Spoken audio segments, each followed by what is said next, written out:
urbanismo. Urbanismo. A ver, un segundo, ya está. Listo. Supongo que ahora sí ya ven, ¿no? La pantalla que estoy compartiendo. Voy a abrir aquí el chat. Ya, me estaban saludando, chicos, recién veo por acá el chat. Lara, Zulka, Asto, Chávez, ¿no? Así que ya, buenos días, ¿no? Romero también, muy temprano ya estaba saludando él. Sí, bien, entonces comencemos. La clase de hoy tiene por título el urbanismo.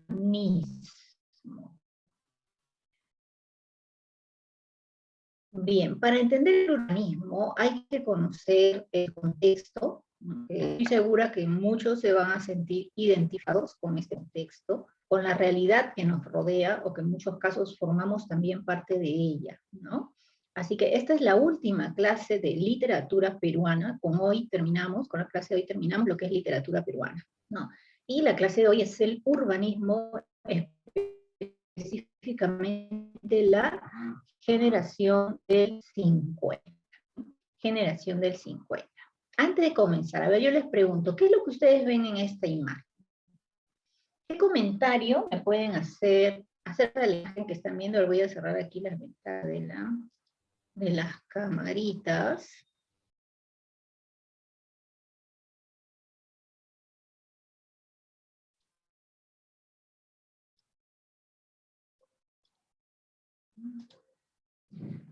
Ya está, a ver. Una imagen del cerro, me dice, un asentamiento humano, ya, ok. ¿Qué más? ¿Qué más? Lluvia de ideas, chicos, todo lo que puedan ver. Por ahí ya me han dicho un cerro, una imagen del cerro, un asentamiento humano, ¿qué más? ¿Qué más ven allí? Pequeñas casas, ya, muy bien, Vanessa, por ejemplo, yo también observo, no veo una sola casa que tenga 2 pisos. ¿Ustedes ven algunas que tenga 2 pisos, quizá? Donde... ah, Rondón, qué gracioso, donde vive el zorrito Rum Rum. ¿De dónde era el zorrito Rum Rum? Villa María del Triunfo, ¿no? Ya, está bien, tiene que ver con las zonas que hoy vamos a mencionar. Es una cuestión esta clase el día de hoy, ¿no? Me has hecho reír. Zorrito Rum Rum, es todo un colectivo pidiendo por los derechos de Zorrito Rum Rum, ¿no? Ya después les cuento qué más he oído sobre Zorrito Rum Rum, no se va a quedar probablemente en el zoológico. Bien, ¿qué más vemos, chicos? Solo tengo 3 respuestas. ¿Qué más les puede llamar la atención? ¿Creen ustedes que esto pertenece a qué creen que pertenece? Puede ser a Lima, o esta es una imagen de otro país, una imagen fantástica, creada, es algo real. Nada de pistas, ¿sí? Pues pura tierra, ¿no? No se ve pistas, no se ven veredas. Ya, a ver, acá no sé qué es esto, pareciera un tanque de agua, creo. La invasión de los provincianos en los cerros de Lima. Ajá, muy bien, Urbino, muy bien. Voy a cerrar aquí un momentito el chat. Están muy bien, muy buenas sus respuestas. Claro, ¿no? Yo no podría decir que esta es una imagen de algún cerro Pituco en Miraflores, ¿no? La planicie en La Molina. No, nada de eso. Pueden observar allí casas pequeñas, muchas de ellas cuyos techos son de Eternit, en algunos casos de esteras. En medio de todas, a donde va mi cursor, se pueden ver, esta es la única casita que veo que se ve así, ¿no? Simpática, ¿no? Arregladita, pintadita, hay unas personas allí. Hasta una veredita le han puesto, miren, una veredita. Porque bueno, sus recursos lo han permitido, ¿no? Pero miren las otras, sobre todo estas de acá. Estas son esteras, ¿no? Esteras, cañas, el techo también es el mismo. En toda la imagen no encuentro una casa que tenga 2 pisos, entonces todo esto nos lleva a pensar que se trata de personas, gentes, familias de origen humilde, ¿no? Que han ido a invadir algún lugar y con el tiempo se han ido asentando cada vez más familias, se han ido construyendo cada vez más casas, pero todavía no tienen lo necesario, ¿no? Al parecer, bueno, parece, no estoy segura, veo ahí algunos palos acá, pero yo no veo cables de luz, ¿no? Entonces, todavía necesitan los servicios básicos. Miren, claro, este es un tanque de agua, entonces probablemente tampoco tengan agua, ¿no? En fin, esta es una imagen típica de cómo Lima ha ido creciendo y en el afán de las personas de poder tener una casa propia, de tener una vivienda, ¿no? Invaden lugares, ¿no? Que han estado supuestamente pues abandonados, ¿no? Lugares solitarios, y llegan a estos sitios a invadir, ¿verdad? Bien, esto tiene que ver mucho con la clase de hoy. Parece que una casa que tiene más color que las demás. Hay una casa que tiene más color que las demás. Sí, sí, pues creo que es esa la que comentaba, ¿no? Bien, entonces esta imagen nos va a llevar a conocer el contexto de la clase de hoy. El urbanismo. Urbanismo, la palabra viene de urbe. Urbe es ciudad. ¿Y de qué ciudad vamos a hablar? De nuestra capital, de Lima, ¿sí? La capital del Perú.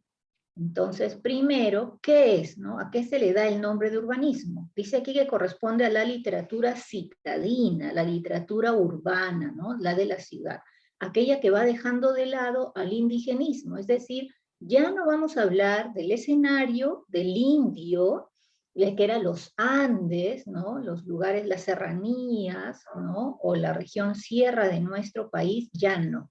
Este personaje con su problemática queda atrás y damos paso al mundo citadino, al mundo de la urbe, a la capital, a lo urbano, y todo lo que viene con este, ¿no? O sea, el paquete completo.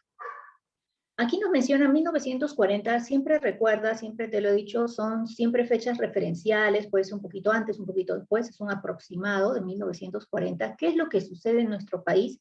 Para luego ver imágenes como esta, como este fondo, ¿no? A partir de 1940 comienza a desarrollarse una crisis en el sector agrario en nuestro país. En realidad esta es una crisis que viene de siempre, pero hay momentos en los que tienen oleadas, ¿no? Y esta es una de ellas, esta etapa, en la que los agricultores no tienen los ingresos necesarios. Ustedes saben que la agricultura es un trabajo esforzado, es un trabajo fuerte, sembrar, luego la cosecha, y que hay que estar horas y horas en todo el sol, tanto para sembrar como para cosechar, ¿no? Entonces, es un trabajo pesado, no es un trabajo bien remunerado, porque lo que recibe el productor primario, que es el agricultor, que es el campesino, es un costo ínfimo, a diferencia del costo que pagamos nosotros, que somos los compradores, que vamos al mercado y traes pues tu frutita, tu verdurita, y la llevas a casa para tus alimentos. Pero tú has pagado más, ¿no? Y ese monto de más está en el transporte, está pues en el otro, digamos, empresario que compra, trae, vende, etcétera. Entonces, pero el pequeño agricultor no gana mucho. Entonces, ante esta situación, sube el costo de los fertilizantes, sube el costo del abono, y el pequeño agricultor no puede vender sus productos a más precio porque no le pagan. Entonces, está allí como quien dice, mosqueándose con sus productos y no los logra vender. Y esto afecta su economía. ¿Por qué? Porque él invirtió para su cosecha. ¿Y ahora qué se hace con ese gasto? Y esta no es una situación momentánea, es una situación repetitiva. Ante este hecho, ante esta crisis agraria, ¿qué piensa el agricultor? ¿Qué piensa el provinciano? Dice, no me puedo dedicar a una actividad, ¿no? Lo mínimo que uno debiera tener en conocimientos de economía, no me voy a dedicar a una actividad que no me rinde, que no me da ganancias, y todo lo contrario, ¿no? Que se lleva mi capital. Entonces deciden venir a la capital, a la ciudad, a la gran Lima. ¿Por qué? Porque de pronto uno escuchó al vecino de al lado y dijo, no, yo acá no me quedo, allá en Lima hay progreso, en Lima hay trabajo, me voy a Lima. Y se van. Algunos se van solos y luego traen al resto de su familia. Otros se van todos, ¿no? El papá, la mamá, los hijos, con sus animalitos, con todos, se traen al pato, al chancho, a la oveja, y todos vienen a la capital. ¿Pero por qué? Por la crisis agraria. Pero no solamente es esa crisis, porque tú dirías, bueno, ya no me puedo dedicar a la agricultura, pero ¿qué necesidad tengo de irme hasta la capital si acá también puedo buscar otras actividades, ¿no? ¿Por qué esa necesidad de ir a la capital? Este es uno de los motivos. Esta época coincide con el gobierno de Manuel Odría. Allí tú ves en paréntesis las fechas. 1948, 1956 es el gobierno de Odría, y este gobierno que propuso, ¿cuál fue parte de sus propuestas en su política, ¿no? La modernización. La modernización a través de construcción de hospitales, construcción de grandes unidades escolares, construcciones de carreteras. Entonces Lima, ojo, porque solamente esta modernización abarcaba Lima. Este gobierno fue centralista, no como ahora, que se habla ya desde hace buen tiempo atrás del descentralismo, de la descentralización. Es decir, el Perú, perdón, Lima no es el Perú. Lima no lo es todo. Entonces hay muchos otros departamentos y regiones que necesitan ser atendidos. Por eso ahora se habla de la descentralización. Lima no es todo. Cada departamento, cada región debe tener sus propias autoridades, deben ser autónomas para que puedan gestionar. Claro que eso, bueno, es letra muerta, ¿no? Chicos, queda en el papel. Porque Lima sigue siendo la más. Lima sigue siendo la estrella, la número uno. Y todo el mundo quiere venir a Lima. Entonces, esta política de modernización atrajo más todavía al provinciano, al migrante, que se queda con la idea de que en su tierra, en su lugar, no tiene las condiciones, no va a progresar, le va a ser más difícil. Mejor me voy a la capital. ¿Por qué? Porque en la capital está todo. Hasta hace una década atrás, entre una y dos décadas, ¿no? Digamos todo lo que es el siglo XXI, atrás, no existían universidades en los diferentes departamentos. Es el caso, por ejemplo, eso nos ha tocado vivir a los de mi generación. Yo soy limeña, pero tengo muchos amigos con los que fui a la universidad y muchos de ellos venían de provincia. No, yo vengo de Huancayo, no, yo vengo del Cusco, yo vengo de la Merced, tengo amigos de diferentes lugares del país. Pero, y entonces uno se pregunta, ¿pero por qué? ¿Que allá no hay universidad? No, no hay, ¿no? Entonces, como no tienen universidades en sus lugares de orígenes, ¿qué les queda? Venir a la capital. Pero eso es pues todo un proceso, porque dejas tu tierra, dejas tu familia, llegas a un lugar nuevo y donde también tienes que gastar más, porque no todo es tuyo, ¿no? Entonces, tienes que gastar en alquiler, en un cuarto, tu alimentación, etcétera, etcétera.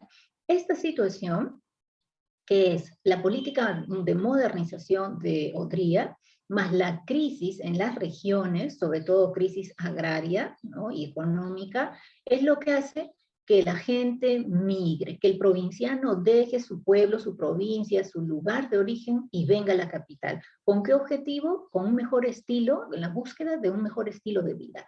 Esa es la famosa migración del campo a la ciudad, que desde 1940 aproximadamente se va a dar por oleadas, ¿no? Por oleadas. Pero ¿qué trae esto como consecuencia? El aumento demográfico. ¿Qué significa esto? El aumento de la población. ¿Qué era Lima antes de las grandes oleadas migratorias del campo a la ciudad? ¿Qué era Lima? Lima era el centro histórico que todos ustedes conocen, que es la Plaza Mayor, ¿no? Y todos sus alrededores, cercado de Lima, distritos cercanos como el Agustino, por ejemplo, Santa Anita, el Rímac, ¿no? Son los distritos más cercanos, los alrededores. Eso era Lima. Sin embargo, con este proceso migratorio, este fenómeno migratorio, Lima comienza a crecer. Primero los migrantes llegan y quieren estar allí, en el punto mismo de la acción, es decir, el centro de Lima. Así que el centro de Lima comienza a tuburizarse. En el centro de Lima hay pequeñas casonas antiguas, pequeños callejones, sino que como Lima, el centro, es cultural y la mayoría de turistas, extranjeros, vienen al centro de Lima y sus alrededores, entonces están obligados a hermosear esa zona. Así que tú puedes ver una puerta bonita, antigua, labrada, bien pintadita la casa, pero abre esa puerta, que hay adentro? Hay un callejón, una quinta, con cuartitos, ¿no? Pero por fuera tiene que estar bonito por el turismo. Pero todavía hay quintas, hay solares, hay callejones, ¿no? Muy bien maquillados por fuera, pero por dentro son otra realidad. Aún así, Lima no se da abasto para la gran cantidad de gente o de migrantes que llegan de las provincias. Entonces Lima, ¿qué pasa con Lima? Comienza a crecer, pero comienza a crecer de manera horizontal. Y nacen los mal llamados, porque no tiene por qué llamársele así, conos, ¿no? Tú debes haber oído ese nombre, el cono norte, cono sur, cono este, no, no son conos, ni forma de cono tiene, ¿no? Sino es zona este, zona norte, zona sur, o también se le llama Lima Norte, Lima Sur, Lima Este, ¿no? Esos son los términos correctos, adecuados. Pero esas zonas, zona norte, zona este, zona sur, allí es donde comienza a poblar la gente, sobre todo en su gran mayoría, la gente migrante, la gente de provincia. ¿Por qué? Porque Lima, el centro de Lima, comienza a explotar, ya no se puede más. Entonces la gente no tiene dónde vivir. En esa época no existían los famosos proyectos de vivienda que existen hoy, que crean grandes complejos habitacionales, grandes edificios de 5, 10, 8, 20 pisos, para que la gente pueda adquirir y vivir. No. En esta época era todo en llano, así que el crecimiento, ¿no? Desde estos inicios va a ser horizontal. Por eso comienzan a surgir distritos como, por ejemplo, esta imagen pertenece a Villa El Salvador. Villa El Salvador va a ser uno de los primeros, ¿no?, distritos creados por las invasiones. Villa El Salvador es un distrito nuevo, relativamente nuevo, creado por las invasiones. ¿Qué era Villa El Salvador? Era un arenal, era un desierto. Y la gente, como no tiene dónde vivir, ¿qué hacía? Se juntaban, compraban sus esteritas, ¿no? Y hacían pues tipo la estera que va, ¿no? Tipo camping, ¿no? Una estera aquí como una carpa y ahí escondido, esperando, ¿no?, la piedad del gobierno de turno para que no te echen, para que no te saquen. Poco a poco comienzan a lotizar sus lugares y así nace una invasión, luego llamada asentamiento humano o pueblo joven, barriada, ¿no? Entonces, ese es el contexto de la literatura del día de hoy.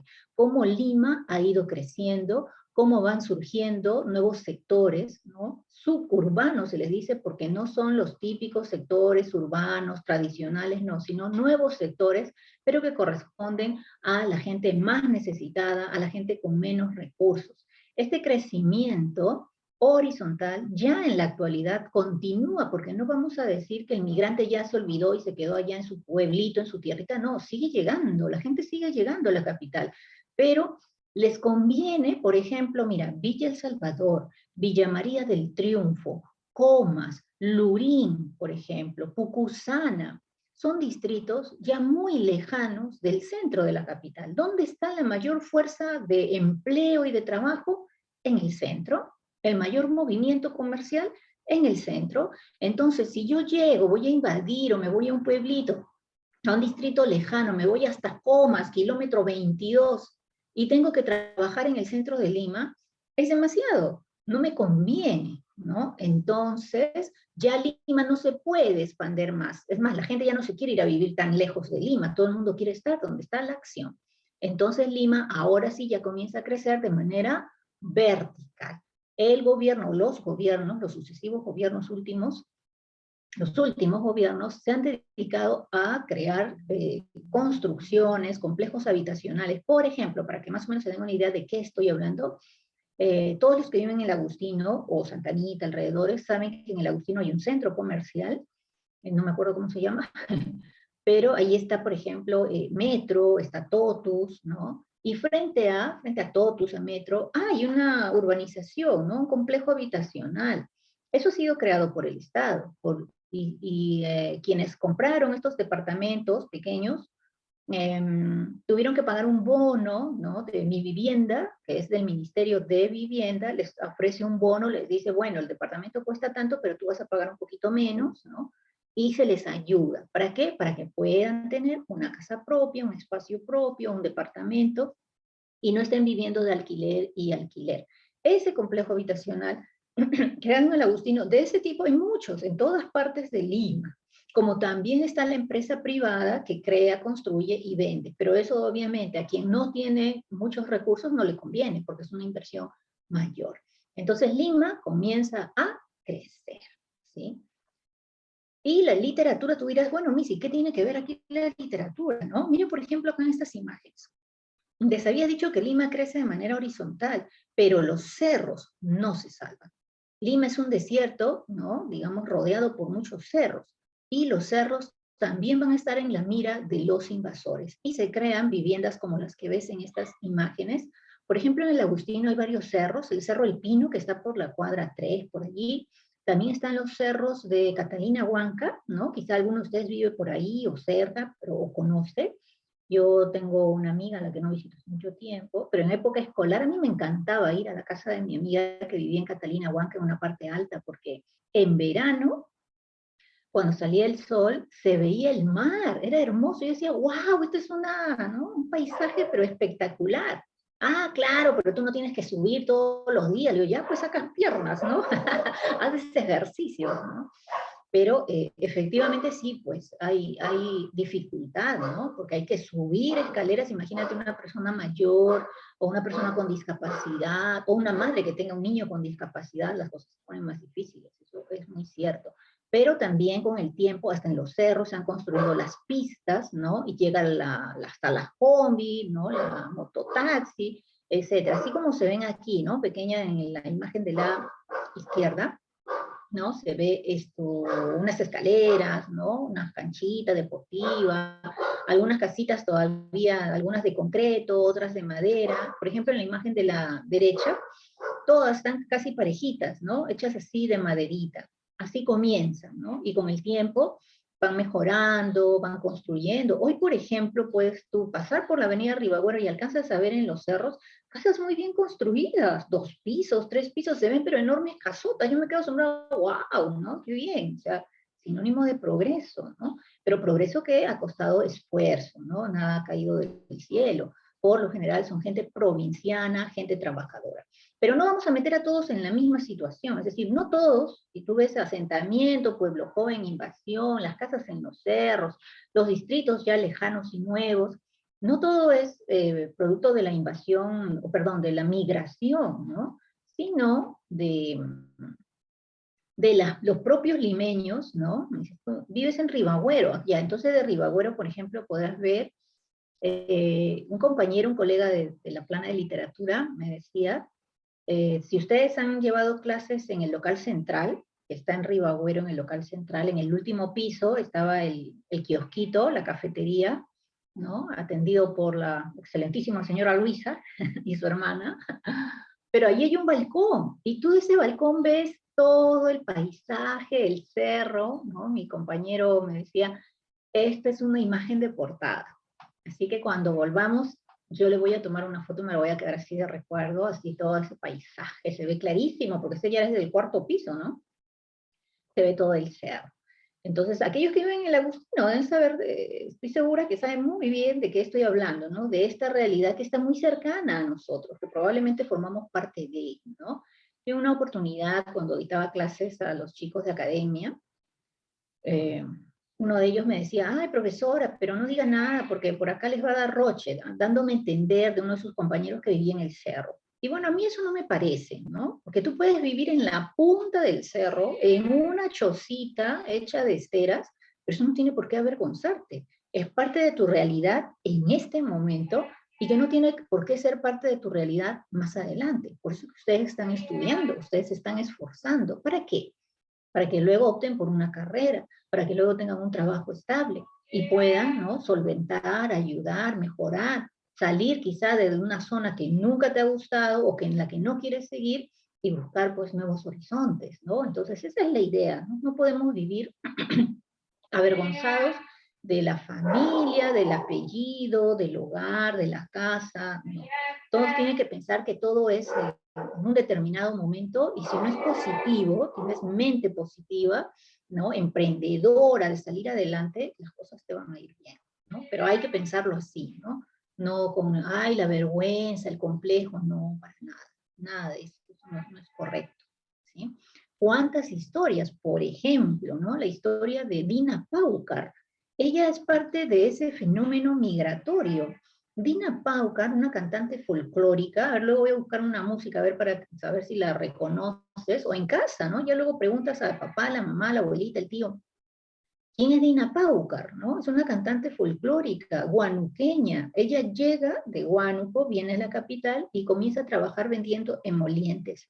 Era una emolientera. Pero en sus momentos que trabajaba ella cantaba. Por ahí no faltó alguien de buen oído que escuchó su canto y dijo, ah, puede cantar. Y así es como la lanzó de cantante, su voz es agradable, su música también, y ella se hizo famosa, tuvo su época, ahora no, bueno, también con la pandemia ya ni se escucha a los cantantes, ¿no? Pero tuvo su época, su periodo de auge, de bienestar, y que supo aprovechar, ¿no? Porque se compró sus casas, su carro, etcétera, tuvo sus negocios, ¿no?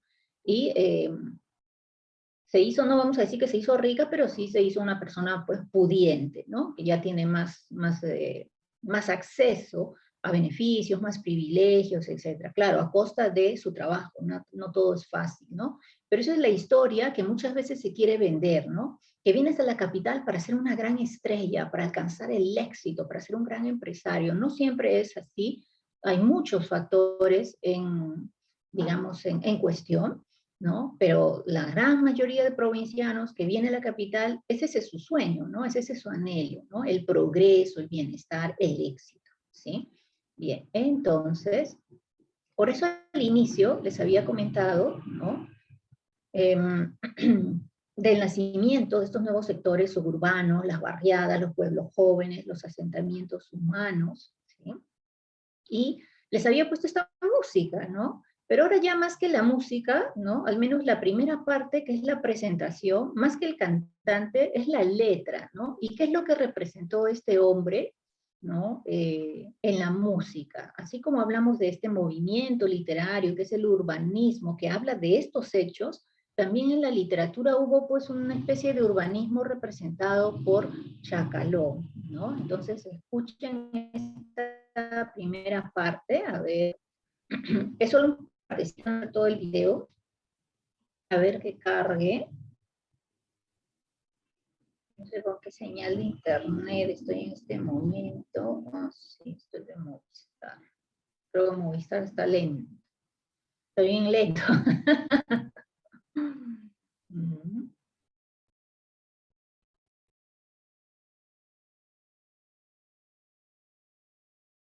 Oh, internet, ven a mí. Bueno, si no carga, lo dejo allí y continuamos y luego les envío el enlace para que lo vean por intranet, ¿no? Voy a verlo a poner. Que marcó su vida y su carrera musical fue: cuando Chacalón canta, los cerros bajan. Palabras nada alejadas de la realidad, ya que Lorenzo Palacios Quispe, o simplemente Chacalón, representa a aquella población limeña, provinciana, sufrida y muchas veces marginada. Recordemos en el siguiente reportaje el origen, la trayectoria, la vida y la muerte de un mito de la cultura popular peruana, Chacalón, a 19 años de su partida. Soy muchacho provinciano, me levanto bien temprano, para ir con mis hermanos. Sobre el escenario, Lorenzo Palacios Quispe no era precisamente un artista guapo, ni mucho menos pintón. Las dotes de este hombre no eran las de Simio tampoco, y su canto estaba bastante lejos del de un ruiseñor. Chacalón siempre fue desafinado, siempre fue fuera de tiempo, no tenía un beat, sí, correcto. Lo que sí es grande en Chacalón y no tienen muchos otros cantantes o músicos, es que tiene un feeling, un sentimiento para cantar su cumbia. Después de su muerte, muchos se siguen preguntando dónde estaba el encanto que movía masas y que hizo delirar a los cerros de la Gran Lima.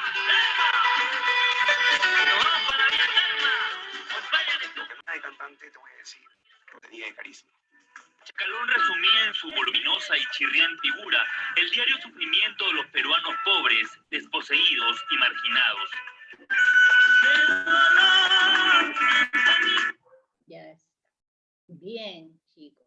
Hay unas palabras importantes, ¿no? Dice que resumía en sus cantos, ¿no? La vida del marginado, de los olvidados, de los provincianos. Por eso, de alguna manera, la música de Chacalón de esa época una especie de símbolo de los provincianos. Al inicio de este reportaje la presentadora decía, cuando Chacalón canta, los cerros bajan. Precisamente era la gente que vivía en los cerros, las personas que iban a sus conciertos. Cuando muere este cantante, eran miles, ¿no? Ahí luego busquen información en internet, eran miles de personas que fueron a su entierro, ¿no? Entonces era como una gran estrella, pero era la estrella pues del pueblo, ¿no? Entonces es parte, esta música es parte de digamos, vivencias de aquella época, ¿sí? Bien, continuemos entonces. Mira, por ejemplo, esta imagen, tienes a la izquierda, ¿no? Un cerro, está así todo con mucho verdor, y a la derecha es la misma imagen, ¿no? Pero ahora, ¿cómo está? Lleno de construcciones, de casas, eso es parte del fenómeno migratorio. ¿Y qué hace la literatura urbanista? Porque hasta este momento todo lo que estamos viendo es el contexto, la época, cómo se vivía, qué pasó, por qué vinieron, qué sucede cuando vienen, cómo se crean estos nuevos sectores urbanos, ¿no? ¿Pero qué tiene que ver con la literatura? Pues la literatura no le da la espalda a la realidad de ese momento. La literatura, a través de sus obras, ¿no? De sus historias, cuentan estos hechos. Cómo la gente vive en estos lugares, en estas invasiones, sus vivencias, sus sufrimientos, ¿sí? Y esto lo vemos a través de las características. Entonces, la narrativa urbana se desarrolla con las generaciones del 50, del 60, y lo que estamos viendo ahora es la generación del 50, porque en la del 60 ya no se habla tanto de la migración, sino propiamente de la ciudad, de la capital, ¿no? Se desarrollan todos los géneros literarios, todas las manifestaciones literarias están presentes aquí, que es la lírica, la poesía, el género narrativo y también el género dramático, el teatro, ¿no? En poesía hay influencia de la vanguardia. Recuerda que el vanguardismo fue un movimiento literario sumamente rebelde, ¿no? Que rompió normas, reglas, enfrentó a la gramática. Eso también se va a evidenciar aquí de alguna manera. Y en narrativa se aplican nuevas técnicas narrativas. Sí, ya no es la misma forma de narrar siempre, ahora hay nuevas maneras, ¿no? En la narración, cuando el escritor pretende que las narraciones sean un poco más lentas, hay una técnica llamada cámara lenta, por ejemplo, ¿no? De esa manera se va a innovar también en la literatura. Los personajes principales, aquí está presente de todas maneras, de cajón, ¿no? De ley, el migrante, ¿no? Llamado también inmigrante, ¿sí? El que deja su tierra, su terruño, ¿no? Con todos sus recuerdos y sus tradiciones para venir a la capital, pero también se sufre, ¿no? Hay aquí una afrenta, la famosa discriminación, el rechazo está presente. Esa discriminación o rechazo del que fue víctima el indio en sus propias tierras, ¿no? En su propio hábitat, en su lugar, en su terruño. Esa misma discriminación la va a vivir acá cuando llegue a la capital, ¿no? Porque aquí en la capital igual, es el mal visto, el migrante, el cholito, el serranito, ¿no? Que viene al lugar que no le pertenece. Eso es lo que se plantea en la discriminación.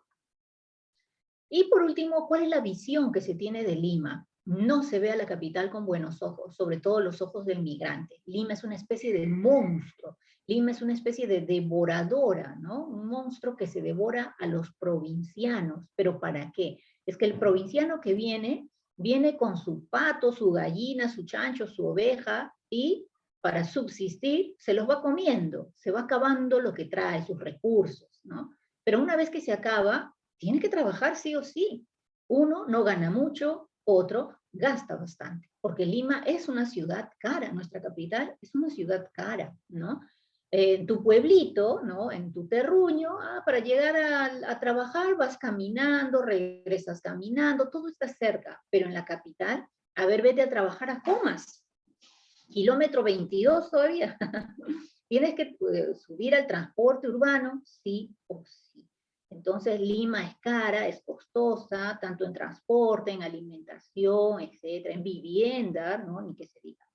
Por eso en Lima hay textos narrativos urbanos en los que Lima va a ser calificada de esta manera. Por ejemplo aquí, la bestia del millón de cabezas, ¿no? Así es llamada en un cuento llamado El niño de junto al cielo, ¿no? La bestia del millón de cabezas.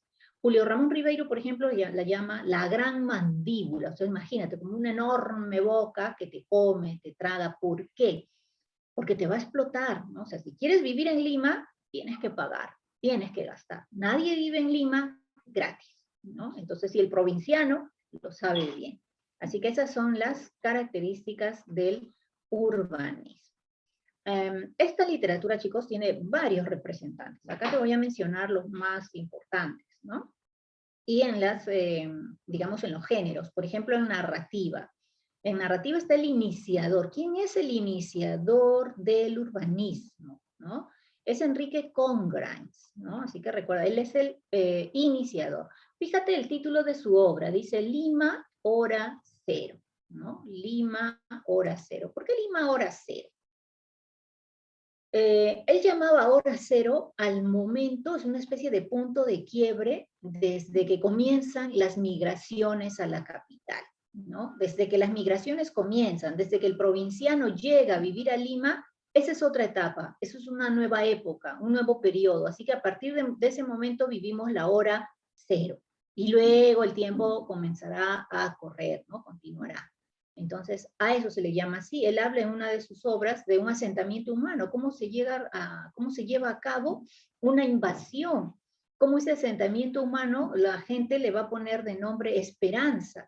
Y en esta historia también va a contar pues los sufrimientos, ¿no? de los invasores. Así que recuerda, él es considerado el iniciador del urbanismo, Enrique Congrines. Otro representante, muy lindo él es Osvaldo Reynoso. Yo tuve la oportunidad de conocerlo en una presentación en un colegio en Chosica. Yo dicté clases también, di clases de literatura en un colegio academia llamado de Uni, y él fue invitado, ¿no? A una conferencia literaria, Osvaldo Reynoso, autor de Los Inocentes. Los Inocentes es un pequeño librito que tiene 5 relatos sobre son 5 jóvenes. Y estos jóvenes son amigos entre sí, ¿no? O sea, forman ahí la manchita, la collera, así popularmente se habla. A ver, cuando tú sales con tus amigos en mancha, te vas al cine, te vas a dar una vuelta, pre-pandemia, ¿no? A eso se refiere, ¿no? Entonces, allí se cuentan las vivencias de cada uno, ¿no? La historia de uno de ellos, que es muy pobre, que no tiene que vestir, ¿no? La historia de otro que se ha enamorado por primera vez y ha buscado como de lugar un regalito para la chica que le gusta, la chica del barrio, pero que a esta ni caso le hace, y así, historias urbanas, ¿no? Sí, son divertidas, les recomiendo que lean Los Inocentes. Y aquí tenemos a Sebastián Salazar Bondy, autor nuevamente, mira el título, por eso se dice que Lima es vista con ojos negativos, ¿no? Mira este título, Lima la horrible. ¿Por qué Lima la horrible? Porque es la Lima caótica, la Lima tuburizada, la Lima en la que ya no hay espacio para uno más, ¿no? Con todos sus problemas. Por eso se llama así Lima la horrible. Y por aquí tenemos a el más, Julio Ramón Ribeiro, considerado el mejor cuentista, ¿no? De esta época. Julio Ramón Ribeiro, y su obra más representativa viene a ser La palabra del mudo, ¿sí? La palabra... Ay, Rondón, me haces reír con tus comentarios, ¿no? Dice, Lima la horrible, Lima llena de choros. Choros. Bueno, ese es el término coloquial, ¿no? Podríamos decir ladrones, asaltantes, rateros, estafadores, lo que sea. Me ha causado gracia el nombre, ¿no? Choros. Pero es una palabra coloquial, ¿no? Es correcta, me causa gracia. Y es cierto, ¿no? Es cierto. Uy, no, una sale a la calle y qué miedo, ¿no? Una desea, ay, mejor no hubiera traído el celular, porque así tengas un celular, no importa, si es un buen celular, costoso, uno viejito, antiguito, igual al ladrón, al ratero, o como dice Rondón, al choro, eso no le importa, ¿no? Igual un arranchón, ay, no, yo no quiero pasar por eso. Me robaron un celular, me tiraron al piso, pero hace muchos años. Así que ahora ando, cuando yo salgo es paranoia, arriba, abajo, en algún lugar, tengo que estar atenta, ¿no? No vaya a ser que de algún rincón sale algún ladronzuelo. Bien, entonces, bien, aquí tienes a los principales representantes en la narrativa. De Ribeiro vamos a hablar luego como personaje central de la clase de hoy. Y aquí tenemos a los representantes en la poesía, ¿no? Esta guapa mujer, Blanca Varela, poetisa de la generación del 50, poetisa urbana. Su poemario, su libro más conocido es Canto Villano. ella tiene una gran influencia de César Vallejo. Recuerda que César Vallejo agredió la gramática, la sintaxis, sus poemas eran difíciles de comprender, etcétera, etcétera, ¿no? Entonces, parte de esa influencia está en ella, en Blanca Varela, ¿no? Con su composición Canto Villano. A ella le tocó pasar una historia triste. Uno de sus hijos falleció en un accidente aéreo. Joven todavía el hijo, ¿no? Con novia, a punto de casarse, y el avión se estrella antes de llegar a Arequipa y fallece el hijo. Hecho que a ella la dejó devastada y le trajo pues una serie de secuelas, ¿no? Hasta el final de sus días. En esta foto, claro, ella está jovencita, ¿no?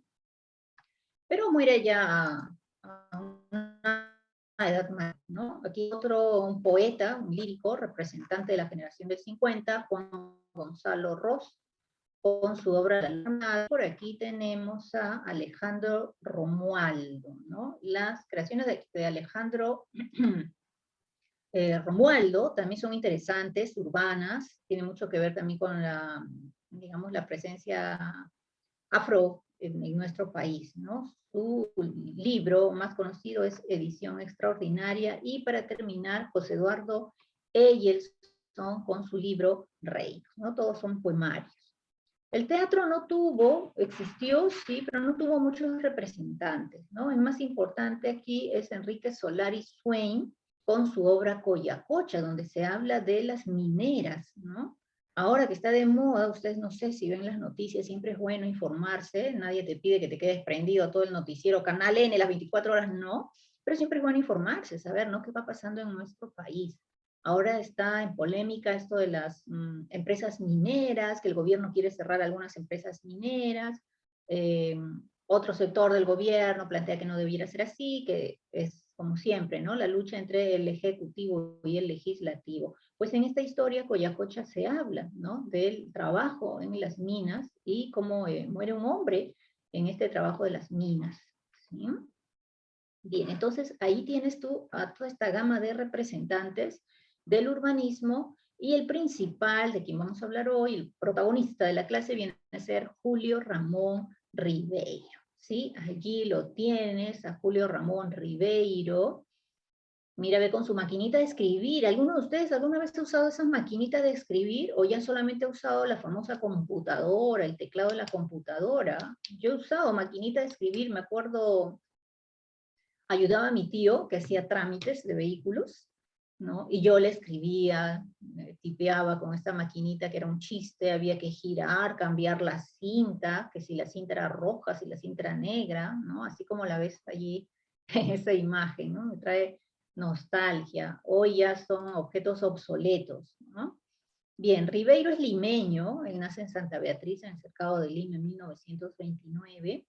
Su infancia, bueno, él pertenece a una familia de clase media, aunque dicen que muchos años atrás, el nacimiento de él era una familia pudiente, pero bajó, ascendió de clase por problemas económicos, y él va a estudiar Derecho, va a estudiar también Letras en la Universidad Católica, ¿no? Un hombre culto, sumamente leído, ¿no? Con una gran expresión, muy locuaz, ¿no? Pese a que era introvertido, no aceptaba así nada más entrevistas, ¿no? Siempre se mantenía en perfil bajo, no es el típico literato que quiere ser famoso, que todo el mundo lo entreviste, estar presente en todas las actividades literarias, no, él todo lo contrario, ¿no? Siempre un poco introvertido. Muy joven nada más ejerció periodismo, escribía artículos periodísticos para algunas revistas, y luego él gana una beca una beca para irse a España a continuar estudios. Así que él acepta, no lo piensa dos veces, y él se va a España. Cuando el tiempo de la beca culmina, él se traslada a París, que va a ser en realidad su hogar, ¿no? Él va a vivir muchos años en París, pero siempre va a estar viajando, ¿no? A lugares como Alemania, como Bélgica. Sin embargo, allí, en Alemania, en Bélgica, él no trabajaba como escritor, ¿no? Él ya creaba sus composiciones desde aquí, desde el Perú, y cuando viaja a España y París también escribía, pero en Alemania, en Bélgica, él no escribía, y para sobrevivir, tuvo que dedicarse, por ejemplo, a trabajos como ser reciclador, ¿no? Hay un tiempo donde él trabaja como reciclador, trabaja para una bodega, como empleado de una tienda, trabaja como repartidor de periódicos, ¿sí? Y luego él regresa a vivir a París. En realidad la mayor parte de sus años literarios se dan allí en París. Pero como ves, bueno, acá solo de las imágenes que están, ¿no?, circulando constantemente aquí, hay una en la que lo ves con un cigarrillo, pero tú entras a internet y pon Julio Ramón Ribeiro, muchas de sus imágenes, él tiene un cigarrillo en la mano. Él era adicto, ¿no?, al cigarrillo, era un fumador empedernido. Y una pena, ¿no? Una pena porque esta adicción lo lleva a la muerte, ¿no? Él fallece a causa de su adicción al cigarrillo. Él va a ser diagnosticado en 1973 con cáncer, producto del cigarrillo, cáncer al esófago, y va a recibir se va a someter a una serie de cirugías para contrarrestar esta enfermedad. Pero, pese a saber lo grave de la enfermedad y la causa, él nunca pudo, ¿no?, evitar, él siguió hasta el final de sus días, él continuaba con su adicción al cigarrillo. Él regresa al Perú, va a trabajar como profesor en la Universidad San Cristóbal de Huamanga, en Ayacucho, ¿no?, algún tiempo, pero luego decide nuevamente volver a París, ¿no?, que es en realidad el lugar donde casi siempre él ha estado viviendo, ¿sí?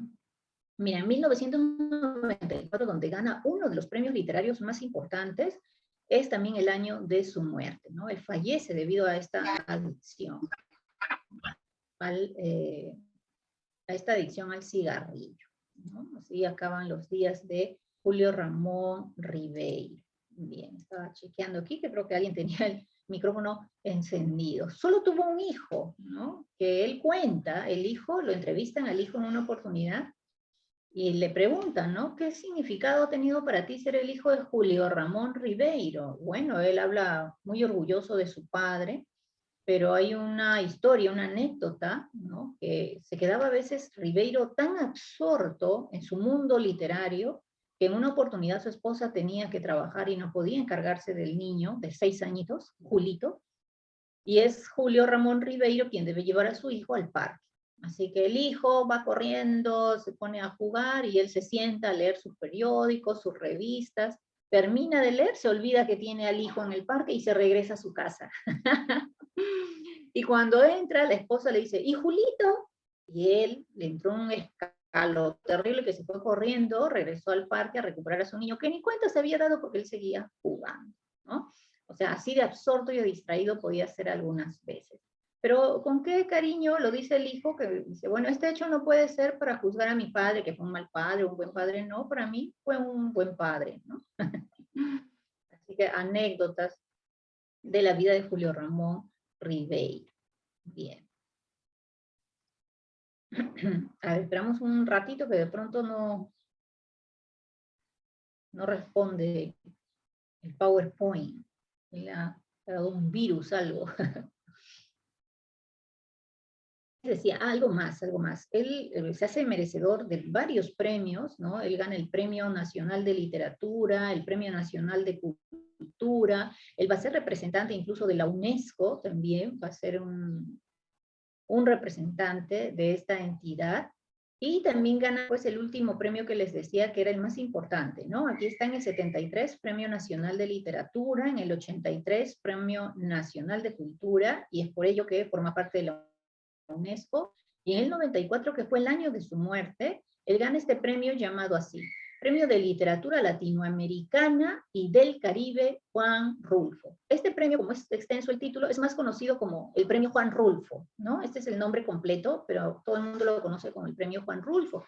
Este premio es de gran connotación, que algunos críticos literarios lo comparan con el Premio Nobel de Literatura, ¿no? Como quien dice, este premio Juan Rulfo es como el Premio Nobel en Latinoamérica, ¿no? O sea, un máximo galardón literario. Él lo gana en el 94, pero es el año de su muerte, él ya estaba muy enfermo y no podía ir a recibir este premio, así que se dirige a la premiación, viaja a su esposa y su hijo en nombre de él, ¿no? De Julio Ramón Ribeiro. Y esto último que te decía, Ribeiro es el mejor cuentista peruano. Antes, en los libros, porque se trataba del siglo XX, lo llamaban así, el mejor cuentista peruano contemporáneo. Hoy lo vamos a llamar el mejor cuentista peruano del urbanismo, ¿sí? De la corriente urbanista, porque también tenemos un gran cuentista peruano, que es Abraham Valdelomar, ¿sí? Es el mejor cuentista peruano, pero él pertenece pues al regionalismo, al posmodernismo, ¿sí? Y por aquí, a ver, lo último, esto es importante, por eso te invito yo a que leas los cuentos de Julio Ramón Ribeiro, porque su estilo es sencillo, es fácil de entender, no es una literatura complicada, y además que incluye un tono sarcástico, burlesco, cuando habla de sus personajes, que por lo general son mediocres, que no progresa por temores, ¿no? A dar un paso más en su vida, ¿no? Entonces, se vuelve interesante su literatura. Yo estoy segura que si tú comienzas a leer alguno de los cuentos de Ribeiro, rápidamente te vas a enganchar, te va a gustar. Así que yo te invito, te voy a mencionar por ahí algunos inicios los inicios de algunas de sus historias, para ver pues si con esto también te animas a leer, ¿no? Son bonitos los cuentos de Julio Ramón Ribeiro. Obras de Ribeiro. Tiene muchas, pero aquí lo que vamos a ver es, a ver, controlando aquí el tiempo. Te decía que tiene muchas obras, pero aquí solamente te menciono algunas, ¿no? Prosas apátridas. En el caso de prosas apátridas, son, digamos, ¿cómo se le llama esto? Reflexiones. Son reflexiones que tiene el autor sobre cualquier cosa. Por ejemplo, ¿no? A ver, quienes tienen quizá hermanitos pequeñitos en casa, bebitos, no sé, que recién están aprendiendo a caminar, ¿no? La típica, ¿no? Cuidado, te vas a caer. Cuidado, no te subas a la silla, te puedes caer. Y eso, por ejemplo, lo mencionaba Ribeiro, decía, eso de te puedes caer es te vas a caer, ¿no? Entonces, hay que darle libertad a los hijos, ¿no? De que hagan, suban, trepen, ¿no? Hagan lo que quieran, ¿no? Si se caen, pues. Era pues una manera de ver su paternidad, ¿no? Pues sí, muy, muy desenfadada, muy directa, ¿no? Porque las madres sí solemos, cuidado, se va a caer, cuidado, agarra de la mano, cuidado. Yo recuerdo cuando mi hijo era pequeñito y yo tenía que salir al cuidado de su papá, decía, es su papá, ¿no? Pero los papás son más distraídos. Ya les voy a escribir mi libro de anécdotas, ¿ya? Así que bueno, de eso trata Prosas apátridas. Son reflexiones, pero de toda índole, cualquier tema. Los hombres y las botellas, ¿no? Por aquí, cambio de guardia, solo para fumadores. Esta obra, solo para fumadores, tiene mucho que ver con la adicción al cigarrillo que tuvo, pues, Ribeiro, ¿no? La historia cuenta, ¿no? Parte de su biografía cuenta que su esposa lo llevó ya por viva presión a una clínica de rehabilitación porque se dio cuenta de que ya la adicción de este hombre era ya un estado grave, ¿no? No podía continuar así. Y ella obligándolo, diciéndolo que si no aceptaba ir a esta clínica de rehabilitación, él tendría que olvidarse de su esposa y de su hijo, que todavía era un niño. Y bueno, él obligado ya acepta, ¿no? Y va, se interna en una clínica de rehabilitación para fumadores, pero no puede con su genio, ¿no? Él desde la ventana de su habitación veía a los obreros en una construcción enfrente, que en los momentos de ocio se sentaban a fumar sus cigarrillos, ¿no? Y él desde allí les hablaba, les decía, ¿no? Que le pasen un poquito, pues, lo último del cigarrito, que se lo avienten. Los obreros se reían, les causaba gracia. Cuando ya en la clínica le dicen, pues, que lo único que necesita para salir de la clínica ya lo den de alta, es que suba de peso. Y es que en todas las imágenes, como ejemplo en esta misma, de esta portada, Ribeiro siempre ha sido una persona delgadísima, delgadísima, ¿no? Muy, muy delgado. Entonces decían, no, ahora tiene que subir de peso, tiene que comer bastante para que suba de peso y ya lo damos de alta. Pero nada, no había forma de que él subiera de peso. Así que, ¿qué le pedía a la esposa? Decía, no, mira, quiero comer bien, pero acá los cubiertos que dan en esta clínica no me gustan, tráeme los cubiertos de plata. La esposa obediente le llevaba los cubiertos de plata, pero en realidad pues era porque cada vez que iba a pesarse en la balanza, buscaba la forma de aumentar su peso con peso que él ponía entre sus bolsillos, en su saco, etcétera, ¿no? Entonces, una de las anécdotas. Y por eso el título, ¿no? Que dice, solo para fumadores. O sea, léeme solo si eres un fumador o una fumadora. Si no, no me leas porque no me vas a entender. Era una manera de demostrar que, o sea, su adicción al cigarrillo había sido tan fuerte en él que no la había podido vencer y que alguien que no es fumador no lo iba a entender. Entonces, por eso así claramente, solo para fumadores. Ahora igual lo leí, es un relato bastante extenso, ¿no? Y bueno, allí es donde él cuenta pues todo lo que le ha tocado pasar en relación con su vicio, su adicción, que bueno, ya como te comenté, lo llevó a la muerte, ¿no? La palabra del mudo, de esta no te digo más porque de esta vamos a hablar en un momento, la palabra del mudo, Crónica de San Gabriel, que también es una de sus obras, y Dichos de Luder. Como te decía hace un momento, igual que los representantes, en este caso, las obras de Ribeiro son muchísimas, tendría que poner muchas diapositivas con todos sus títulos, estos son los más representativos, ¿no? Probablemente me olvide de alguno, entonces revisen también ustedes, busquen información acerca de las obras de Ribeiro. Bien, la palabra del mudo. Aquí viene la pregunta, ¿no? ¿Por qué la palabra del mudo? Es una incoherencia, ¿no? El mudo, pero si el mudo no habla, ¿cómo vamos a decir la palabra del mudo? A ver, quiero sus respuestas. ¿A qué creen que se refiere? ¿Por qué el autor escribe este título, ¿no? La palabra del mudo.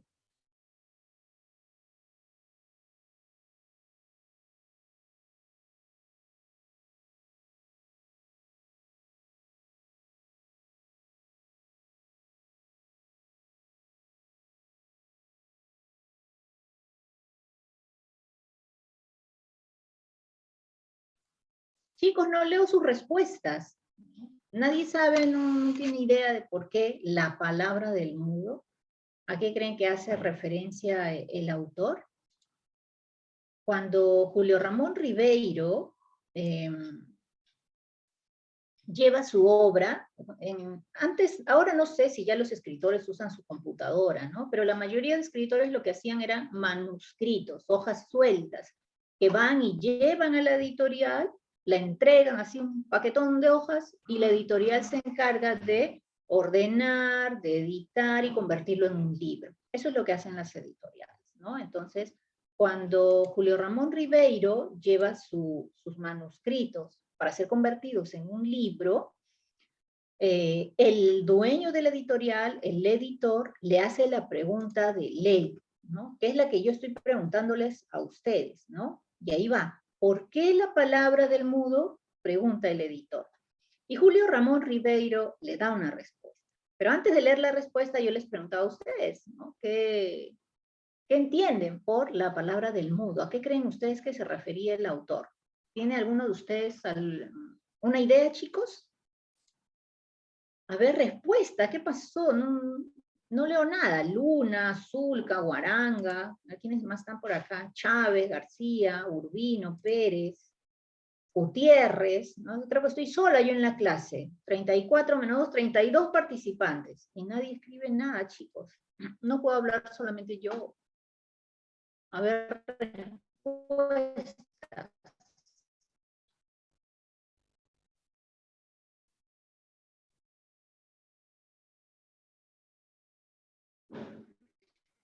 Nada que eso, chicos. ¿Están ahí? A ver, voy a llamar, yo voy a llamar.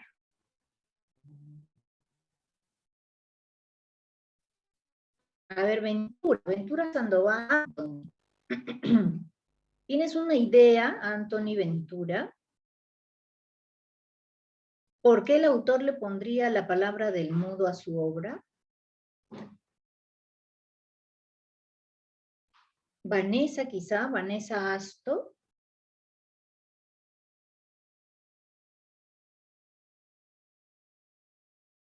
Veo muchas cámaras apagadas. Yo le voy a pedir a Miss Mixi que ponga en sala de espera a todos los que están con su cámara apagada. Porque se trata de algo improbable. Ya, al menos es una idea, ¿no? Pero el resto está ahí calladito. Por acá me responde Zulca, porque se trata de algo improbable. Chávez ya tiene una idea un poquito más clara, quizá ya leído antes, ¿no? Porque dice aquellos que están privados de las palabras, ¿no? Efectivamente, miren ustedes, gracias chicas, Zulca, Chávez, gracias por la respuesta. Efectivamente, el editor tenía esa duda, ¿no? ¿Por qué? Suena un poco incongruente el por qué este título. Y le escribe la pregunta a Ribeiro y Ribeiro responde, ¿no? Y aquí está la respuesta, a ver, para que la lean todos.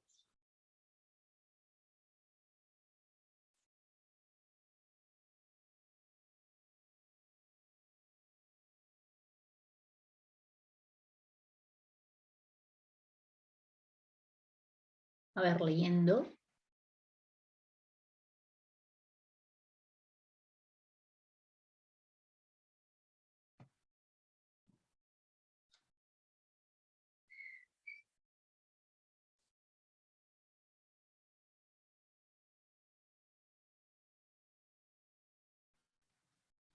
Ya está. Ahí está la explicación, chicos. A ver, vamos a leer. Dice, porque en la mayoría de mis cuentos se expresan aquellos que en la vida están privados de la palabra. O sea, ¿quiénes? Los marginados, los olvidados, los condenados a una existencia sin sintonía y sin voz. Yo, dice el escritor, les he restituido ese hálito negado y les he permitido modular sus anhelos, sus arrebatos y sus angustias, ¿no? Entonces, él da a entender, pues, que hay gente que por más que quiera reclamar por sus derechos, por una causa justa, no son escuchados. ¿Y por qué no son escuchados? Porque no tienen capacidad adquisitiva, porque no tienen dinero, porque vienen de un nivel muy bajo, de una clase social baja, porque son muy pobres, entonces son los marginados, los olvidados, los pisoteados, ¿no?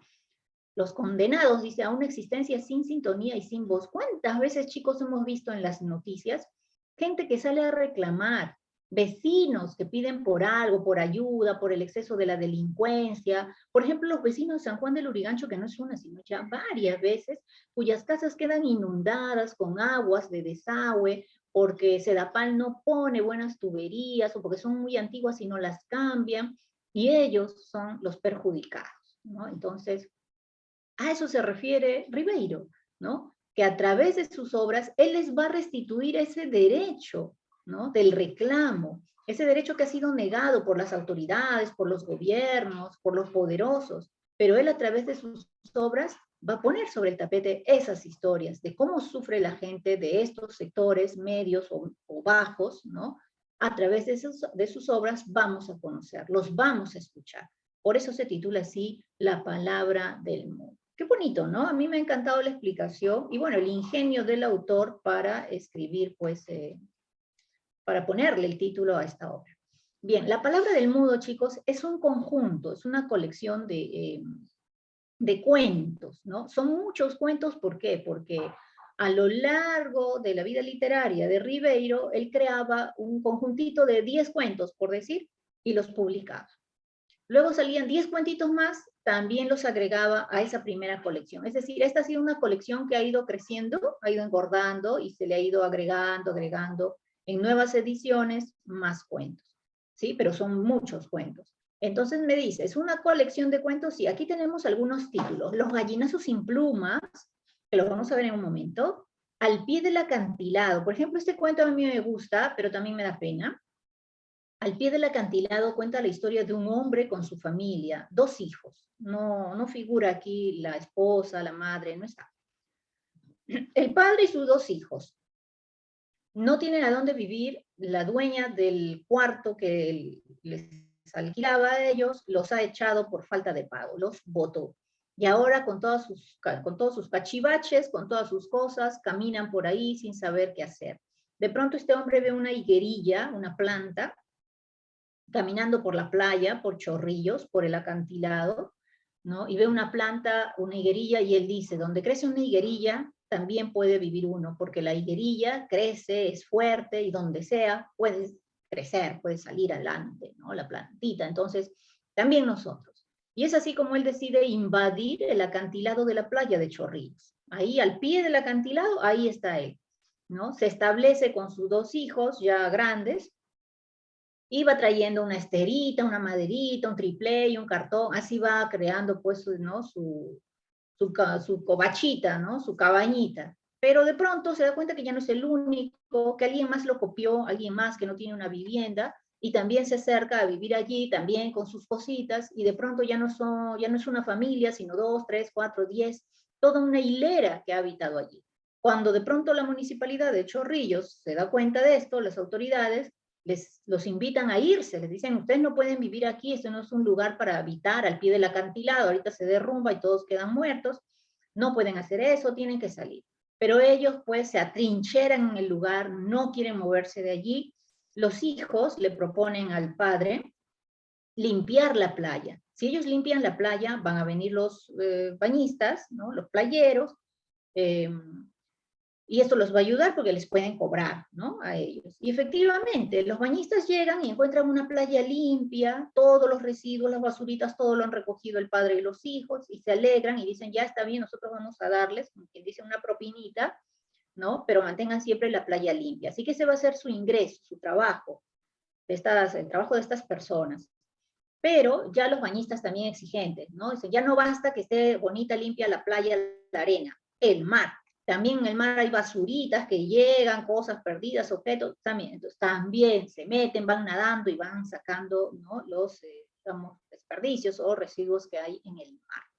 Pero uno de los hijos le dice al padre, mira, la playa ya está bonita, todo, recibimos una platita a cambio de su limpieza, pero allá al fondo hay todo un armatoste de fierro, ¿no? Un grupo de fierros ahí mezclados, eso afea la playa, habría que sacarlo. Y el padre es que se da cuenta de que es un trabajo ya muy pesado, fierros y sacando los pomos, nadando desde el mar. No era factible. El padre le dice, bueno, ya pensaremos en algo, ¿no? Pero el hijo se queda con esa idea. Así que ese día en la noche se van todos a dormir, pero el hijo piensa que él solo puede sacar ese armacijo de fierros y no lo logra, ¿no? Todo lo contrario, el mar se traga a este joven. Así que el padre al despertar se da cuenta de que el hijo ha fallecido, ha muerto, ahogado, y no recuperan el cuerpo. Y en medio de esta escena de dolor desastrosa, de luto, de pérdida, llega la municipalidad de Chorrillos con su pala, su tractor, para sacar a todos los invasores de este lugar sin piedad alguna, ¿no? Así que todo es destruido, derrumban todas estas construcciones endebles y todos son echados del lugar. Así que el padre nuevamente, caminando por las calles de Lima, con su hijo, buscando un lugar donde vivir. Ahora solo con un hijo. Pero en reemplazo de este viene otro. ¿Por qué? Porque de pronto se acerca una mujer a este grupito y el hijo le dice, padre, ella es, ¿no?, mi novia, mi pareja. Y cuando el padre voltea para verla, ella está con enorme barriga, o sea, embarazada. Viene un niño al mundo en medio de la nada, ¿no? Típicas historias que ocurren, ¿no? Entre la gente de la clase media, de la clase baja. Y así acaba, ¿no? Y el padre piensa que debe buscar otro lugar donde vea que crezca una higuerilla, allí él también podrá vivir, ¿no? Es como una metáfora. Donde puede vivir esta planta, podrán vivir ellos también. Alienación es un cuento un poquito largo, chicos, pero que alienación trata, ahora esto sí se los comento, no les voy a poder contar toda la historia por cuestión de tiempo, pero alienación trata del joven que no se acepta como es y quiere cambiar. Por eso se titula alienación. Alienado es aquel que quiere ser quien no es, ¿no? Quiero ser alguien que realmente no soy, no me corresponde, ¿no? La historia cuenta la vida de un joven, ¿no? Negro, ¿sí? Es afroperuano, es negro, que al igual que muchos otros niños corrían, jovencitos, corrían a la canchita de fútbol para ver jugar vóley a Keka, ¿no? Keka, la chica bonita del barrio, ¿no? La chica blanconcita, linda, todos la veían jugar. Pero un día Keka, en esta jugada de vóley, se le va la pelota. Y ahí estaba este joven, Roberto, ¿no? Así que él va, corre, atrapa la pelota como si fuera un héroe, ¿no? Y feliz, contento va para llevarle la pelota a la chica. Él se la arroja, ella recibe la pelota y cuando ésta levanta la mirada para dar las gracias, se da cuenta de que quien le ha alcanzado la pelota es un jovencito negro. Y esto ella lo ve de lo peor, ¿no? Y en vez de dar las gracias, ella le dice, yo no juego con negros. Y se va. ¿Para qué, no? Uno, qué chica tan boba. Y dos, estas palabras van a quedar grabadas en el cerebro de este joven al punto que ese es el instante en que él decide dejar de ser quien es para convertirse en un, óiganlo bien, porque ya les he dicho que es negro, en un gringo. No se acepta como es, detesta su color de piel, detesta sus bellos rulos, ¿no? Y se quiere convertir en un gringo. Y va a hacer hasta lo imposible por ser un gringo, como esos que tú ves a veces por la calle, los turistas en el centro, gringos altos, blancones, de ojos claros, ya, así quiere ser este jovencito. Y comienza su proceso de transformación, su metamorfosis, para convertirse en un gringo. Por ejemplo, para empezar, como no tiene dinero porque es pobre, no tiene dinero para el tinte, entonces se va a comprar su frasco de agua oxigenada, rubio, ¿no? Pero tú te puedes imaginar un negro rubio, ¿no? ¿Qué tal contraste? La gente en su barrio se moría de la risa, se burlaban de él, pero él nada. Él con el, digamos, la autoestima súper alta en ese aspecto no importaba, la gente habla de envidia, pero ahora le falta el color, o sea, ya es rubio, perfecto, pero el color, su piel, ¿cómo va a blanquear su piel? No tiene los recursos que tenía Michael Jackson, ¿no? Así que este se va a la cocina, busca harina, chuño, yeso, hace una combinación, ¿no? Una mezcla que según él es la mezcla ideal. Y se va a embadurnar las manos, el cuello, la cara, las orejas con esta mezcla que según él es para quedar blanquísimo. Y así, convertido en una especie de mimo, sale a la calle con su pelo rubio. La gente otra vez habla de él, se burlan, ¿qué le pasa? Complejado, a él no le importa. Y así va a pasar por una serie de cambios para lograr ser el gringo que siempre quiso y que en el fondo pues no era. La historia tiene un final triste, ¿no? Pero yo los invito, el cuento se llama Alienación. Lean, chicos, lean, lean. Es tan lindo leer, es vivir, es como cuando ves, a ver quiénes tienen Netflix en casa, ¿no? Pones tu película, es una serie, y de pronto ya quieres ver la que sigue, porque te enganchas. Es esa misma sensación de querer ver, saber qué pasa, es igual con la lectura. Por eso les digo, lean, chicos, es tan valioso, tan bonito leer. De esta lista, mira, hay un cuento titulado allí que dice El profesor suplente. Mira, yo que soy profesora, a mí me causa una risa, una gracia, me causa risa y gracia inmensa este cuento que habla de un profesor que efectivamente era suplente. El profesor real, oficial, tenía que hacer un viaje y va y busca a su amigo y le dice, tú puedes ser el profesor suplente, tengo que hacer un viaje, es urgente, mira, la clase está, prepárate. Y él acepta, pero tiene miedo, ¿no? Es el típico freno del mediocre. El freno del mediocre es, no, qué miedo, no, mejor no voy, no creo que me vaya a salir bien, no, mejor para otra oportunidad, y así, ¿no? Entonces, y no logran, no progresan, no avanzan, ¿sí? A ver, me gusta leer el libro, la novela, recomiendo leer Boulevard, una novela que se titula así, Zavala, Boulevard, ¿sí? A ver, escríbeme el nombre y el autor, ¿no? Y ahora acá también se los paso a tus compañeros. Entonces este profesor prepara su clase, todo, pero cuando ya llega al colegio, ve que la gente comienza a entrar, los alumnos tocan el timbre, él ha llegado temprano, pero no tiene el valor de entrar al colegio. Sale el director del colegio, mira para acá, mira para allá, pensando, ¿y ahora a qué hora llega el profesor suplente? Y lo ve a él. Y entonces le dice, oiga, señor, ¿es usted el profesor? Nada, él corre, huye, se va al parque y nunca llega a dar su clase, solo por el miedo, ¿no? Y bueno, claro que en toda la historia del autor pues le pone mucho humor, ¿sí? Mucho humor. Aquí tienen ya el resto de la lista, mira, hay otras obras, La Molicie, El Banquete, Escorpio también es muy bonito, Una venganza entre hermanos, Por las azoteas, Fénix, esta última, qué linda, Tristes querellas en la vieja quinta. Puedes creer que una viejita quería ganar un concurso y quería que su loro diga, naranjas guando. Y lo tenía loco el pobre lorito para que diga, naranjas cuando. Bueno, es un pleito entre dos vecinos, ¿no? Dos viejitos. Y es muy graciosa la historia. Así que, bien, tienen ahí varios títulos para que puedan leer. A ver, voy a leer acá, me dice título. Yo también lo voy a anotar, ¿ya? Y luego lo copio con tus compañeros. A ver, luego me das, pues, a ver una pequeña reseña, a ver qué voy a encontrar en esta historia. ¿Sí? Ya, antes de pasar a la siguiente página, a ver. Ya, un segundo, chicos. Voy a poner aquí para todos. Ya, miren qué bonito. Uno de sus compañeros está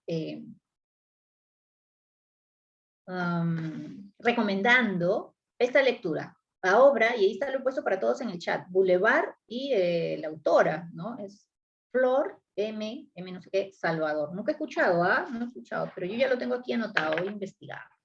Gracias Zavala por la recomendación. Bien, chicos, entonces, veamos. De esta colección, esta que es Los gallinazos sin plumas, ¿no? Nuevamente, mira, si era la palabra del mudo, ¿por qué la palabra del mudo si el mudo no habla? Ahora dirás, ¿por qué los gallinazos sin plumas si los gallinazos tienen plumas? ¿No? Pues ahora vamos a ver.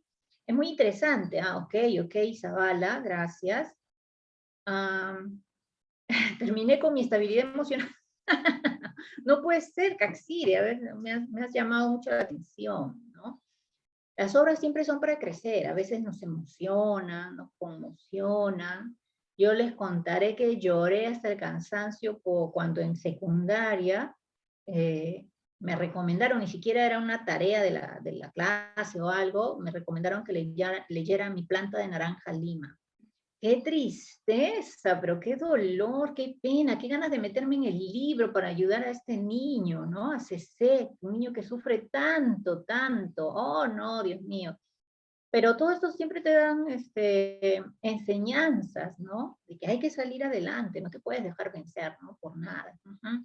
Voy a llorar, ya tengo que alistar mi pañuelo tamaño metro cuadrado. Ya, pero llorar leyendo no es malo, chicos. Bien, de los gallinazos sin plumas, nos habla de dos niños, Efraín y Enrique. Ellos son los gallinazos. Por eso dice sin plumas, porque ellos van a tener que competir con gallinazos, con perros callejeros, por los desperdicios de los basurales. Ellos son, Efraín y Enrique, dos hermanitos que viven con su abuelo llamado Don Santos, ¿no? Salen, dice, muy temprano, como ves en la imagen, a recoger los desperdicios de las calles de gente pudiente, de gente rica. ¿Para qué los desperdicios? No es para ellos, sino para Pascual, el cerdo Pascual que están criando en su casa en un corralón, ¿sí? Pero el abuelo es malo, el abuelo es cruel, ¿no? El abuelo no los quiere, el abuelo solamente los utiliza, porque ellos tienen que ir y traer los desperdicios para Pascual. Pero Pascual es un cerdito que va pasando el tiempo y va engordando, ¿no? Y cada vez tiene más hambre, entonces hay que traerle cada vez más desperdicios a Pascual, ¿no? Entonces el abuelo cada vez les exige más y más, ¿no? Llega un momento en que el abuelo le dice, ya no pueden ir a las calles, ¿no? A recoger de los basureros de las casas, no, tienen que ir al acantilado. ¿Y qué es el acantilado? Como veías en la imagen del fondo, es un basural, es un cerro de basura donde llegan todos los camiones basureros. Allí tienen que ir ellos para traer ahora 2 cubos llenos cada uno, así como ves en la imagen, ¿no? Y ahí ves pues al cerdo Pascual, ¿no? El abuelo es un viejo cojo, tiene una pierna de palo como ves en la figura, ¿no? Y es él pues que siempre está presionando, maltratando a los niños, siempre ellos con temor. Como son niños, en el basural encuentran juguetes viejos, botellitas, cajitas con las que juegan, a veces un sándwich, ¿no? Ya casi descompuesto, a medio terminar, igual se lo comen. Esa es la vida de estos dos niños, Efraín y Enrique. Y el objetivo del anciano es engordar, cebar lo más que pueda a este cerdo para poder venderlo a un buen precio.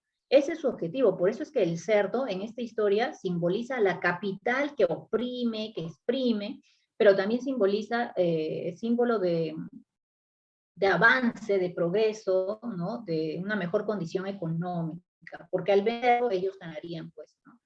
dinero que no tienen.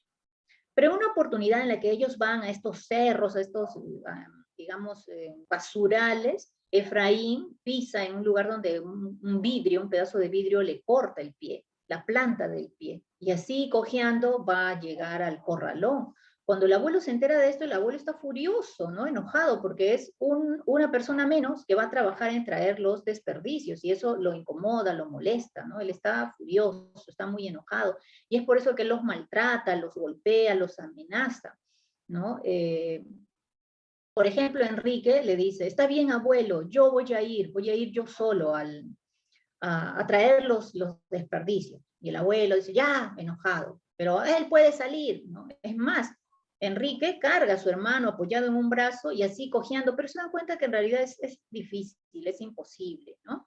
Y el abuelo los castiga, ¿por qué? Porque llega un momento que Enrique ha ido solo a traer los desperdicios y ya no puede más, él también cae enfermo, y el abuelo está furioso. El abuelo los agarra, así como ves en la imagen, con un palo y los comienza a golpear. Enrique cuida a su hermanito Efraín y le dice, no, no lo golpees, ¿no? Pégame a mí si quieres. Y el abuelo se desquita con todo, golpea terriblemente a Enrique. Enrique ya no siente los golpes, ya está curtido de tanto golpe. Y es él quien va a salir solo, ¿no? A recoger los desperdicios. En una oportunidad, Enrique encuentra un perrito callejero, un perrito cachorrito que se encariña con él, así que Enrique regresa, ¿no? de recoger los desperdicios con un perrito. Peor todavía, el abuelo dice, no tenemos ni para comer y todavía traes un perro. Bótalo, fuera de acá. Enrique le dice, no, abuelo, desde que Efraín no me puede acompañar, este perrito me ayuda, porque él olfatea y ahí yo ya encuentro los desperdicios. Además, tú no le vas a tener que dar nada de comer, yo le voy a dar de mi parte, ¿no? De la miseria que recibe el niño va a tener que compartir con el perro, ¿no? En una oportunidad se va él a traer los desperdicios y le dice a su perrito, al que le ha puesto de nombre Pedrito, le dice, quédate con Efraín para que juegues con él, porque Efraín se siente muy mal, ¿no? Miren cómo está el pie del pobre Efraín. Así que Enrique se va solo a traer los desperdicios. Pero cuando él se va, hay un escándalo en el chiquero, porque el cerdo Pascual está como loco, está hambriento, está desesperado, y entonces gruñe y hace un escándalo, la gente de los alrededores, los vecinos se quejan, el abuelo Don Santos ya no sabe qué hacer. Así que en esas circunstancias es que Enrique se va a buscar los desperdicios en medio de la bulla, del caos. Pero cuando Enrique regresa, todo es silencio, todo es paz, todo es calma, no sabe qué ocurre, qué pasa. Así que entra y ve que el abuelo está mirando hacia el chiquero, él corre y ve la escena terrible, ¿no? El malvado abuelo ha cogido al perro, a Pedrito, y lo ha arrojado al chiquero, y el animal salvaje se está comiendo a la mascota de este niño, a Pedrito. Enrique no lo puede creer, y entonces le reclama al abuelo y le dice, pero ¿por qué lo hiciste? ¿Por qué? Si yo ya estaba trayendo los desperdicios, ¿por qué? Y empuja al abuelo, le reclama. El abuelo furioso le da con una vara, él cae sentado Enrique, se levanta y está tan furioso que es él quien empuja al abuelo. El abuelo pierde el equilibrio porque recuerda, tiene una pierna de palo, pierde el equilibrio y cae de espaldas dentro del chiquero. Por cierto, Pascualito, el cerdito, todavía tiene hambre, no le ha bastado Pedrito. Así que cae el abuelo dentro del chiquero, Enrique se asusta un poco, se acerca y ve que el abuelo le pone una cara de ternura, le tiende la mano como quien dice, ayúdame. Pero él sabe, no, yo lo saco de acá y después me cae una paliza, ¿no?